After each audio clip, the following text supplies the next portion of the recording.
Zach is in jail and nobody wants to tell him why he's there.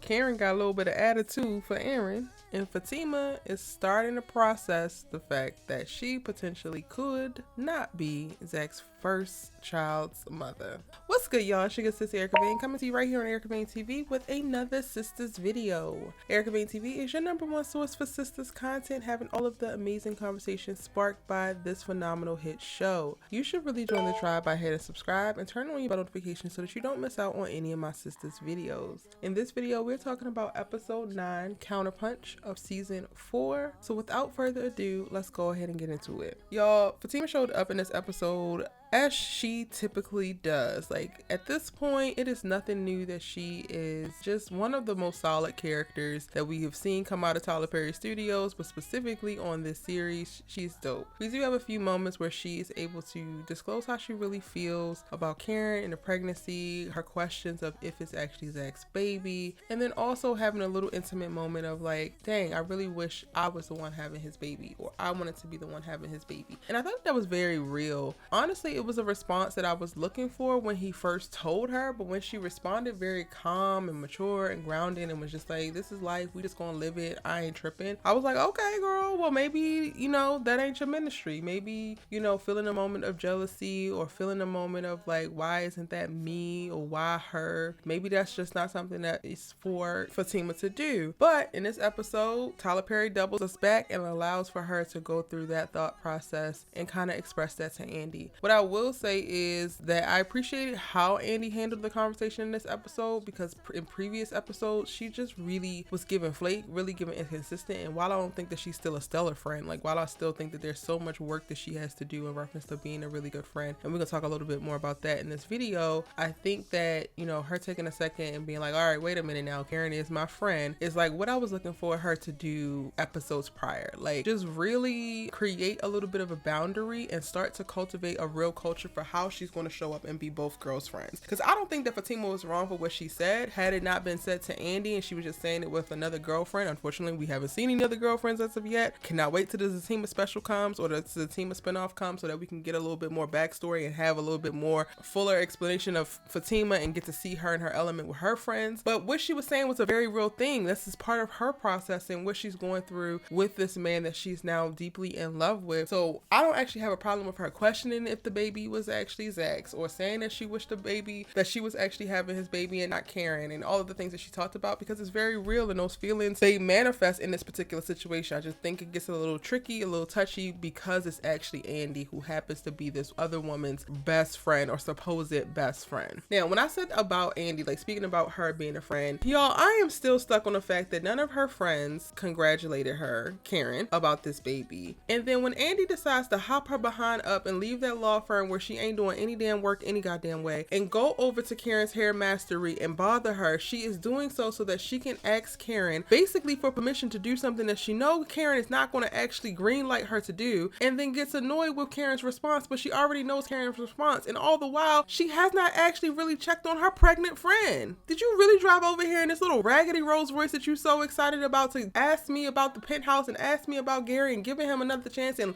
floating, and you like testing the waters with me in reference to how am I going to respond when you say that you're going to go to dinner with him, or you're going to just talk to him, or you're going to do this, or you're going to do that? Girl, enough.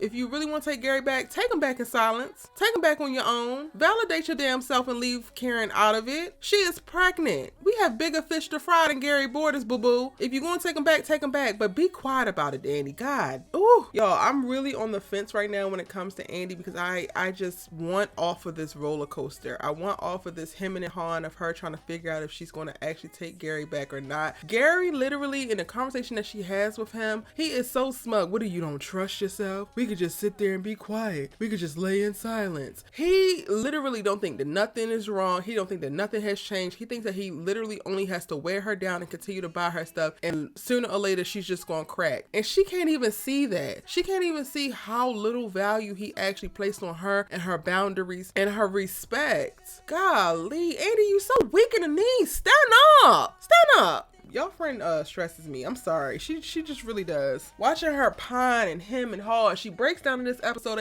at the office, and she's crying just at the thought about Gary and what she gonna do. Girl, make a choice and get the hell on with it at this point. If you're going back to him, go back to him, but stop dragging us all with you on this horrible roller coaster of misery. Because even with the penthouse and the Rolls Royce and the Chanel bags and the shoes and the clothes and the this and the that, if you're gonna enjoy it, girl, go ahead and enjoy it. How long are you gonna drag this out, Andi? Because you really want it. Clearly you want nice bags, a nice house, a nice car, but not a nice man. Clearly you want a man who remembers to buy your favorite ice cream but doesn't remember to always respect you. Clearly you want a man who remembers all the nuances of popping up and giving you a surprise wedding but can't seem to remember not to bring a woman into your bed. Clearly, boo. It's clear. So make your decision, stand 10 toes down in what you want to do, and let that be that. And while you at it, leave your sisters, specifically Karen, the hell up out of it. Because one thing I hope everybody notices that Andi brought that mess to Karen's doorstep. A lot of people are running around the internet talking about Karen just needs to leave Zach alone. Karen just needs to leave this alone. Karen was minding her hair mastery business in her own place of business, and look what happened. It comes right to her doorstep. We talked about that on live last night, y'all. Make sure that you are subscribed to the channel and you have your bell notifications on so that you know when I go live. We have the best conversations after these episodes premiere, and we get to really let everything all out. So if you like the breakdowns, if you like what I have on the channel, then I think that you're really going to love the live. Hit that subscribe button and don't miss out next week. Now, while we talking about our good sis Karen up in Karen's hair mastery, Karen, why you had to talk to Aaron like that, boo? Why? I get it. You hormonal, you emotional, you got a lot going on. You still processing the night before. You had a very good moment when it came to trying your luck and then failing and getting checked a little bit, but then humbling yourself, apologizing, and getting to a good place with Fatima. I'm so very proud of you for doing that last night. And I know that there's probably a ton of emotions on top of that. On top of that, none of your friends said congratulations. That might be sitting with you. On top of that, you also had to entertain a sister's night with this woman that you just now have to get to a good place with, or get into a good place with, and didn't actually get to experience or communicate to your girlfriends that you might be scared or you might be worried because they want to talk about being handcuffed by Logan and Calvin getting on their nerves and Andi swooning over this penthouse, and nobody's actually paying attention or giving you the time and attention that you need in reference to this pregnancy. So I get it, sis. It's a lot. However, Aaron is literally your calm in the storm, and I need you to let him be, sis. I do think that he's doing a lot. Don't be sending me no damn calendars, no calculations, no nothing. When I go to the doctors, I go to the doctors. When he say this, they say this. Don't come getting on my nerves, Aaron. Now, I know that you excited, but calm it down. I need both of them to take a beat, take a breath, and get back to the core of what their relationship is, which is ultimately friendship, solid communication. In this episode, y'all, we get to see Karen take a couple little snaps at Aaron. It does come across rude. I ain't gonna hold you, Karen. I understand why, sis, and I understand where you at, but it definitely came across rude, and I think she realized it too. Aaron goes to his car and cries, y'all. Where are they making Aaron's, y'all? Do they got that on Amazon?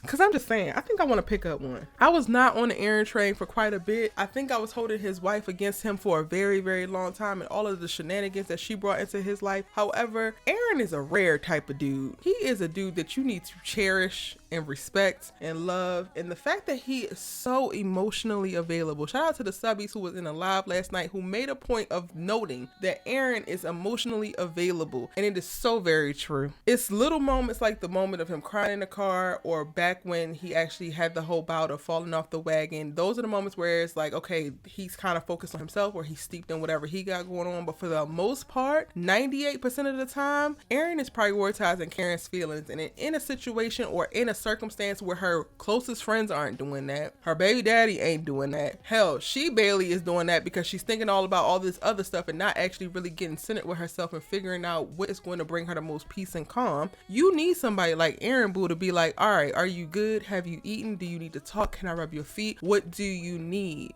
And while I get it's complicated and it makes it even harder with him showing up being the most amazing guy that he can possibly be while you're still thinking about what went wrong with Zach, I know that that's confusing for you, sis. I need you to let him be there for you. I need you to let him love up on you. I need you to let him love you through this. because I promise you this and that process is a lot easier than deciding to push any and everybody away and go at this shit alone. Sorry, y'all. I just had to take a second to talk to my good sis Karen, because I totally understand where she's coming from, how she feels, and I just see it, but I also want so much more for her, and she deserves so much more. And I'm so excited that Aaron is still there, ready and willing to give it to her. Now, I do want to have a conversation of why Aaron is so insistent upon this being his baby and why he seems excited about it, but y'all gonna have to hit that subscribe button, because I'm going to do that in a separate video so that we can deep dive into Mr. Aaron. And another note I want to note from last night, I forgot to make a highlight of it in the live last night, but I definitely caught it when it went through the chat.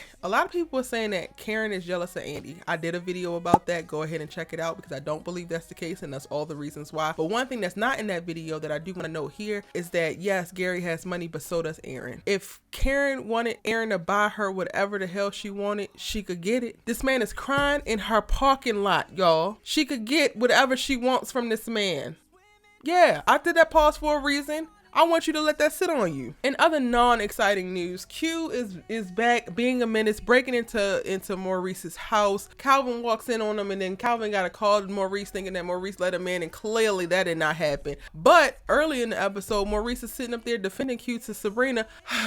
Tyler Perry, can you please free us from the shackles of this shitty storyline? Please? And if we are going to continue on the Q storyline, we don't actually need to see his mug. Can we deep dive into Maurice's inner thoughts? Can we deep dive into Maurice's lack of love and seeing of himself? Can we deep dive into the insecurities surrounded around never feeling wanted or appreciated or loved, which is why he wants to run back and forth between this toxic man who put a gun up to his head? Like, if we're going to do this storyline, then let's do it. Let's go there. Stop having Maurice crack jokes, and let's get down to the nitty gritty of why he feels like he's less than. That's what I want to talk about, Mr. Perry. I do not want to see this fool talking about Maurice, give me a chance, let me stay at your house. No, I want to see Maurice in therapy. I want to see Maurice breaking down to Sabrina. I want to see Maurice hollering about how he really wants to be in love, even though most of his storylines have been all about him just hooking up. And he's doing that because that's the closest that he feels to love. Give me something real, because this Q storyline is not given. And I know that Calvin and Maurice live together, but we didn't even need to see Calvin on screen just to say all that. That could have been a text message. Why is Q in my living room? Calvin, see you next episode. I need us to raise all the stakes with all these storylines. You cannot have Karen over here potentially pregnant with twins. Shout out to my Baby Troubles video. If you haven't seen it already, then that would explain the twins that I just mentioned. Linked in the cards above, description box down below. Get into it. I told y'all, number one place for all the Sistas content. Y'all thought I was joking? I'm not. We got videos on videos on videos. And then we also have ericavane.com for all of the updates on articles that you can read about Sistas. Because what? We keep this information flowing. But back to what I was saying. We need everybody's storyline to step it up. Bio comes into this bank just to make a withdrawal of $200,000, which this bank don't have. Of course this bank don't have, because it barely got customers on any given day. They might got $200 for you, Bio, but they damn sure don't got $200,000. But it's cute because you ain't want the $200,000 anyway. You just wanted Sabrina to see that you have $36 million in this bank account. And boy, we don't care. What do we look like? Andi? She don't care. She's still gonna go on this date though, but she don't care. She gonna let you take her out. But don't ever come in here trying to flex like she's Andi, like she's a gold digger, like she gives a damn about all this money. Sabrina, you better go on this date, girl. I'm just saying. One thing I will say though, what I didn't like about Bio is that these men don't know how to take no for an answer. And while I know he wasn't trying to buy her, he was giving Gary energy, and very much so, how much do you cost, ma'am? And is this what men think? Do men really think that women can be bought? Because Lord, maybe I'm doing womanhood wrong. Danni has a quick moment in the episode where she's at the airport. Logan pops up. He tells her that she's just playing hard to get or whatever. I honestly kind of tuned that whole scene out, because that was just a lot of this episode, y'all, was filler, and it kind of dragged on. The Danni scenes I kind of tuned out. All I really caught was Andi called Danni because apparently she's going to try to get Danni to co-sign on the fact that she should keep this damn penthouse, and if Danni agrees, then she's going to feel validated that she can go back to Gary and it's going to be all good. So she set up some time to go meet up with Danni, but she actually don't meet up with Danni. She actually goes to Karen's place, and I'm like, girl, you could have gone ahead and skipped going to Karen's house and took your ass to that airport. But okay, girl. And I think that's pretty much it. Let me know what y'all think about the episode, and if I missed anything, drop it in the comment section down below. But also drop your thoughts, theories, and predictions in the comment section down below. As always, I will be replying to your comments, and we can keep this conversation going. I will have the link to my live in the description box as well, so if I did miss anything in this video, you can definitely check it out, because we talked about everything in that live. I will be coming with my preview for next week's episode, as well as a couple breakout videos, again talking about Aaron, why he he was crying in episode 9, what Zach was arrested for, and will Andi take Gary back. I also have my Fatima's synopsis for season 1 breakdown because y'all have been in my DMs and on my head about talking about that. So look out for that. Hit the subscribe button, turn your bell notifications so that you get the notification the moment that I post those. They will be coming shortly, I promise. And I'll see you in the next one. Bye.